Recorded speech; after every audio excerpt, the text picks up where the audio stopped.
Buongiorno e ben ritrovati con l'informazione flash di newsicilia.it. La mafia è stata combattuta con forza grazie a una rivolta sociale, ma non è stata ancora vinta e ciascuno di noi deve continuare a fare la propria parte. Lo ha dichiarato il presidente Renato Schifani in occasione della strage di Capaci. La regione ha pubblicato per l'occasione un bando di 400.000 euro per progetti sulla legalità nelle scuole siciliane. Urne aperte in Sicilia per le elezioni amministrative del 24 e 25 maggio. Saranno infatti 71 i comuni siciliani chiamati al voto per il rinnovo di sindaci e consigli comunali.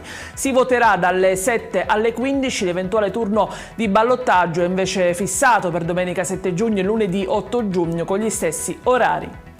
A Messina i carabinieri hanno arrestato un 51enne incensurato ritenuto responsabile del reato di atti sessuali con minore ai danni della figlia della propria compagna. Grazie alla segnalazione della scuola della giovane, l'uomo è stato trovato appartato in una zona isolata di Zafferia insieme alla minore con cui avrebbe compiuto pratiche sessuali.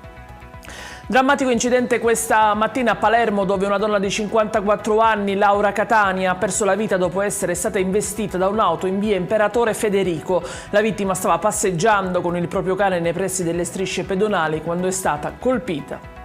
In chiusura la notte di fuoco appena trascorsa ad Aci Castello, dove un incendio è divampato intorno alle 2 al Lido Esagono. Il rogo è interessato del materiale in legno presente nella zona retrostante la struttura balneare, senza coinvolgere fortunatamente il Lido. Non si esclude che l'incendio possa essere di natura dolosa. Ed è tutto per queste edizioni. Vi ricordo come sempre che i dettagli su queste notizie e molte altre li trovate sul nostro sito e sui nostri canali social. Grazie per averci seguito e a stasera con nuovi aggiornamenti.